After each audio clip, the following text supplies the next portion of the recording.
Class में 16th group की physical properties study कर ली थी। आज अपन देख रहे हैं उनकी केमिकल प्रॉपर्टीज। केमिकल प्रॉपर्टीज में सबसे पहले है हाइड्राइड्स। 16th ग्रुप के जो एलिमेंट्स हैं oxygen, sulphur, selenium, tellurium, polonium, ये सब हाइड्रोजन के साथ मिलकर हाइड्राइड्स बनाते हैं। ये हाइड्राइड्स किस फॉर्म के होते हैं? H2O, H2S, H2Se, H2Te, इस फॉर्म के हाइड्राइड्स बनाते हैं। अब एक क्वेश्चन तुमने पहले भी कई बार सॉल्व किया होगा, 11th क्लास में पढ़ा होगा। H2O is a liquid while H2S is a gas। उसका रीजन क्या होता है? H2O में जैसे ये HOH इस टाइप का V शेप का स्ट्रक्चर होता है, ऐसे अपन ने एक V यहां पर बनाया, ये HOH। अब ऑक्सीजन और हाइड्रोजन में ऑक्सीजन ज्यादा इलेक्ट्रोनेगेटिव होता है, तो वो क्या करता है, जो शेयर्ड पेयर होता है दोनों के बीच का, उसको अपनी तरफ खींच लेता है, जिसकी वजह से ऑक्सीजन पे नेगेटिव चार्ज आ जाता है, हाइड्रोजन पे पॉजिटिव। वैसे यहां पर ये पॉजिटिव, ये नेगेटिव। अब अपोजिट चार्जेस एक दूसरे को अट्रैक्ट करेंगे तो इनके बीच में यहां पर एक बॉन्ड बन जाता है। पिछले साल पढ़ा है तुमने, इसको अपन बोलते हैं हाइड्रोजन बॉन्ड।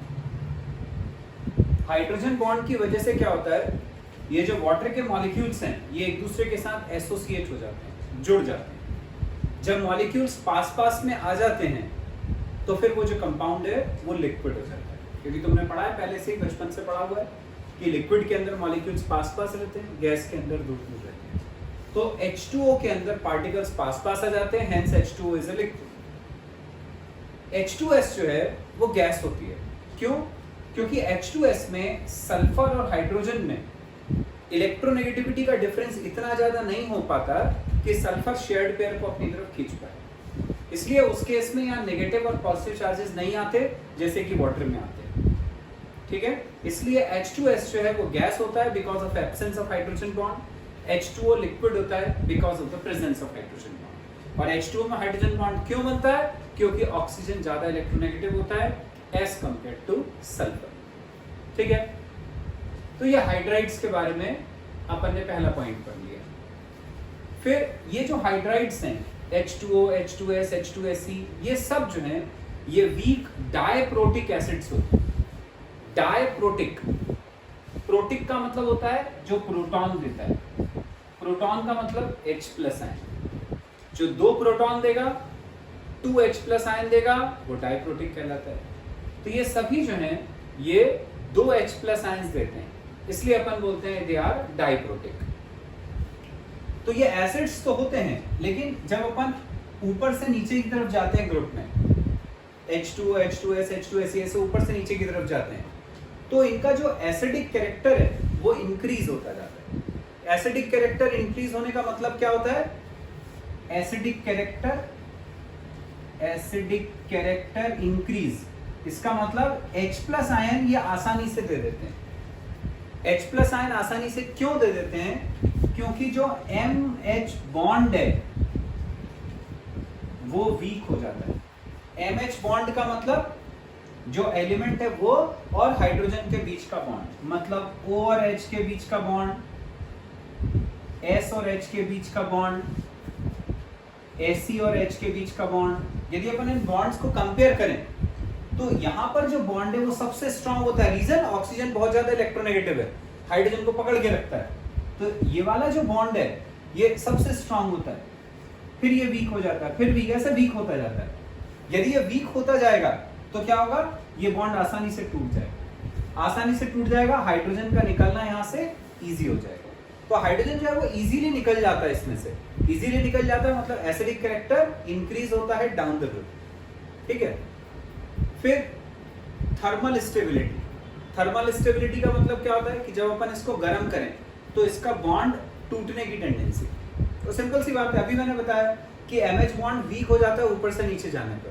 तो यदि बॉन्ड वीक हुआ मतलब गर्म करने पर ये आसानी से टूट जाएगा। तो तुम्हें समझ में आ ही गया, आसानी से टूट जाएगा मतलब थर्मल स्टेबिलिटी जो है वो डिक्रीज हो जाती है डाउन द रोड। ठीक है। फिर रिड्यूसिंग कैरेक्टर, ये भी एमएच बॉन्ड पे डिपेंड करता है। एमएच बॉन्ड वीक हुआ, हाइड्रोजन आसानी से रिलीज हुआ, जो हाइड्रोजन आसानी से देता है वो उतना अच्छा रिड्यूसिंग एजेंट होता है। तो जैसे जैसे अपन ऊपर से नीचे आए तो हाइड्रोजन को देने की टेंडेंसी बढ़ जाती है, मतलब रिड्यूसिंग कैरेक्टर इंक्रीज होता है डाउन। आगे हाइड्रेट्स की प्रॉपर्टीज। नेक्स्ट प्रॉपर्टी है स्टूडेंट्स ऑक्साइड्स। ऑक्साइड्स का मतलब ऑक्सीजन के साथ मिलकर बनने वाले कंपाउंड्स। इस ग्रुप के जो एलिमेंट्स हैं ये ऑक्सीजन के साथ मिलकर 3 तरह के ऑक्साइड्स बनाते हैं, मोनोऑक्साइड, डाइऑक्साइड, ट्राइऑक्साइड। सल्फर का जो डाइऑक्साइड होता है SO2, ये गैस होता है। सल्फर डाइऑक्साइड एक गैस होता है। इसका स्ट्रक्चर कैसा होता है, पढ़ा है तुमने पिछले साल। सल्फर ये ऑक्सीजन के साथ डबल बॉन्ड, यहाँ सिंगल बॉन्ड बनाता है। इधर ऑक्सीजन के पास 1 2 3 4 4 इलेक्ट्रॉन बचते हैं, यहाँ पे 6 1 2 3 4 5 6। ये सल्फर डाइऑक्साइड। ऐसा भी हो सकता है कि ये वाला जो डबल बॉन्ड इधर है वो इस तरफ आ जाए, तो यहाँ डबल हो जाएगा, वहां सिंगल हो जाएगा।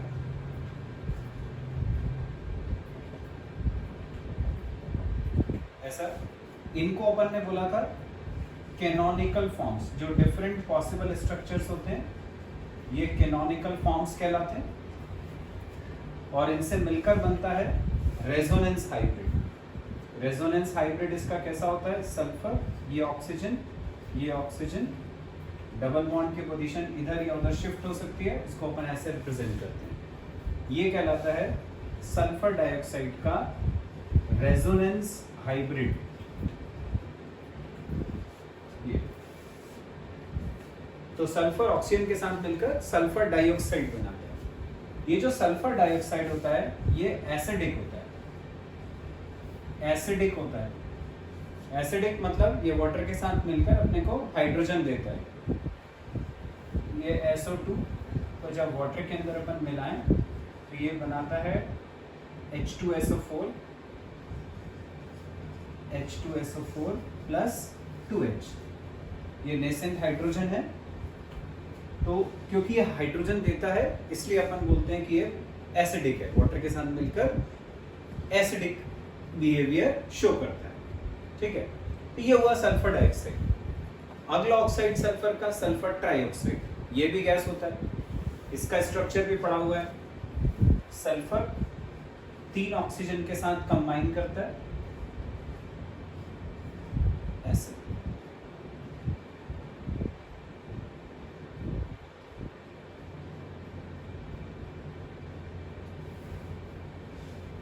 ये सल्फर ट्राइऑक्साइड, इसी में ऐसा हो सकता है कि डबल बॉन्ड यहां पर लग जाए, यहां सिंगल आ जाएगा, इधर डबल आ जाएगा, या ऐसा हो सकता है कि यहां पर डबल आ जाए, यहां पर सिंगल आ जाए, यहां पर सिंगल आ जाए। ये सब कैनोनिकल फॉर्म्स होते हैं। इसका रेजोनेंस हाइब्रिड,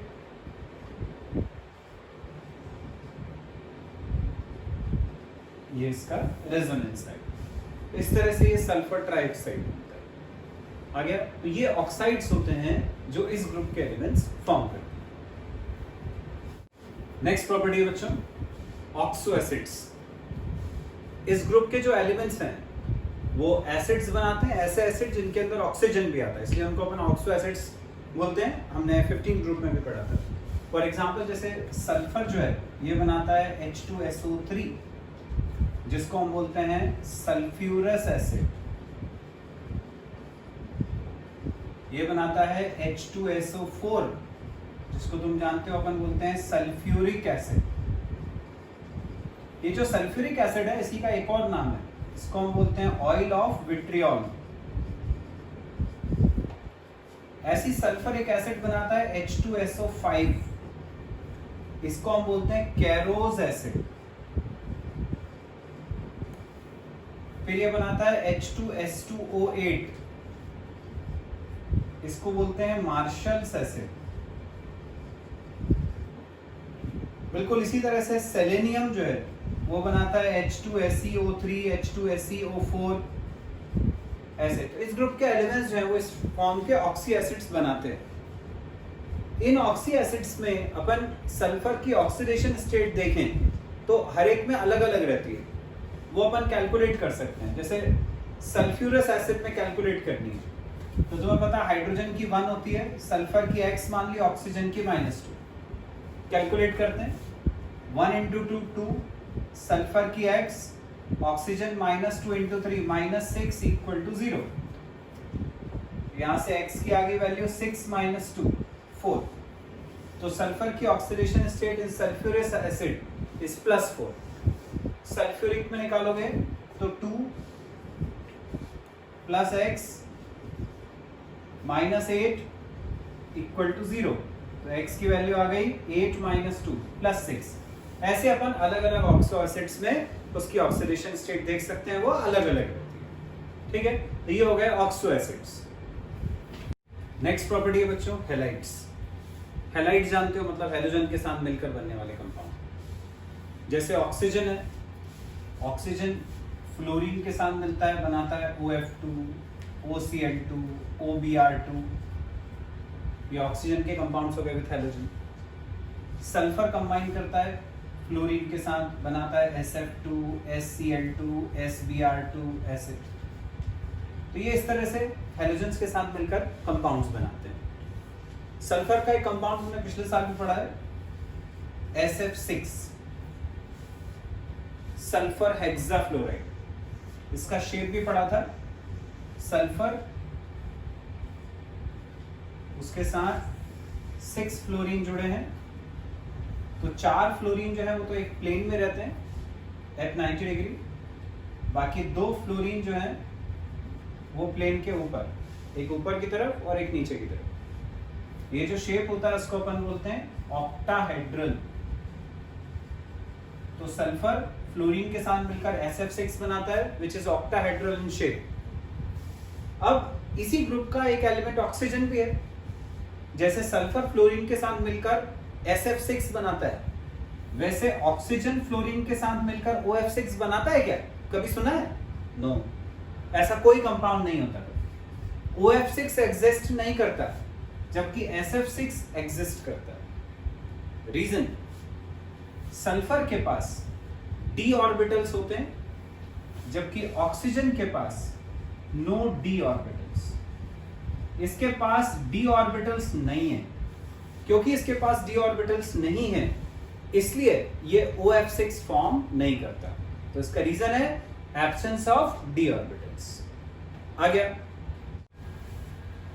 केमिकल प्रॉपर्टीज तो हो गई इस ग्रुप की। अब हम देखेंगे एनोमेलस बिहेवियर। एनोमेलस बिहेवियर मतलब डिफरेंट बिहेवियर ऑफ ऑक्सीजन। ये मैंने तुम्हें पहले भी बताया, 15th ग्रुप में भी बताया था कि जो फर्स्ट एलिमेंट होता है ग्रुप का, उसकी जो प्रॉपर्टीज होती है वो बाकी से डिफरेंट होती है। बस यहाँ पे भी वही है, ऑक्सीजन की जो प्रॉपर्टीज हैं वो इस ग्रुप के बाकी एलिमेंट से डिफर करती है। रीजन सब में वही रहता है, जो पहला एलिमेंट है उसकी साइज सबसे छोटी, सबसे कम साइज तो उसकी इलेक्ट्रोनेगेटिविटी सबसे ज्यादा, उसकी आयनाइजेशन एनर्जी सबसे ज्यादा, डी ऑर्बिटल्स उसके अंदर एब्सेंट। इन सब वजहों से ऑक्सीजन की जो प्रॉपर्टीज हैं वो बाकी एलिमेंट से डिफरेंट होती है। क्या क्या रीजन बताया मैंने? Small size, high electronegativity, high ionization energy, absence of d orbitals. ठीक है, अब ये तो रीजंस हो गए। किन प्रॉपर्टीज में ऑक्सीजन का बिहेवियर बाकियों से अलग होता है? तो ऑक्सीजन जो है वो डायटोमिक होता है, शुरू में बताया था मैंने। ऑक्सीजन बनाता है O2, जबकि सल्फर क्या बनाता है? एसिड। तो ऑक्सीजन हुआ डायटोमिक, जबकि इसमें 8 एटम्स हैं, तो ये क्या हुआ? Octa atomic. ये प्रॉपर्टीज में डिफरेंस आ गया। फिर ऑक्सीडेशन स्टेट, ऑक्सीजन की ऑक्सीडेशन स्टेट अपन ज्यादातर कंपाउंड्स में क्या लेते हैं? -2। H2O में अपन ने ली -2, पर यदि हाइड्रोजन पेरोक्साइड H2O2 तो क्या शो करता है? -1। ठीक है, ये मैं ऑक्सीजन के लिए बता रहा हूं। तो ऑक्सीजन की oxidation state in most of the compounds is -2, in peroxides -1। Oxygen एक कंपाउंड बनाता है OF2, जिसमें फ्लोरीन की ऑक्सीडेशन स्टेट -1 होती है। तो यहां से ऑक्सीजन की निकालोगे तो x - 2 = 0, x - 1 × 2 - 2 = 0, तो क्या आ गई +2। तो यहां पर ऑक्सीजन की ऑक्सीडेशन स्टेट +2 होती है, लेकिन ऑक्सीजन जो है वो d ऑर्बिटल्स एब्सेंट होने की वजह से +2 से ज्यादा ऑक्सीडेशन स्टेट शो नहीं कर पाता, जबकि जो बाकी एलिमेंट्स हैं उनके अंदर d ऑर्बिटल्स प्रेजेंट होते हैं, तो वो +2, +4 और +6 तक भी ऑक्सीडेशन स्टेट शो कर पाते हैं। लेकिन ऑक्सीजन d ऑर्बिटल्स की एब्सेंस की वजह से +2 से ज्यादा ऑक्सीडेशन स्टेट एग्जिबिट नहीं कर पाते। फिर हमने पढ़ा था कि H2O is a liquid while H2S is a gas। Reason क्या था इसमें? ऑक्सीजन हाईली इलेक्ट्रोनेगेटिव होता है, शेयर्ड पेयर को अपनी तरफ खींच लेता है, उसके ऊपर नेगेटिव, हाइड्रोजन पे पॉजिटिव चार्ज है, जिससे हाइड्रोजन बॉन्ड बन जाता है। तो अगला जो प्रॉपर्टी में डिफरेंस है वो अपन क्या कह सकते हैं कि oxygen has the tendency to form hydrogen bond. Oxygen hydrogen bond बना सकता है, जबकि जो बाकी एलिमेंट्स हैं वो हाइड्रोजन बॉन्ड नहीं बना पाते। रीजन, उनकी इलेक्ट्रोनेगेटिविटी जो है वो उतनी नहीं होती जितनी कि ऑक्सीजन की होती है। आ गया समझ में? तो ये हो गया एनोमलस बिहेवियर ऑफ ऑक्सीजन।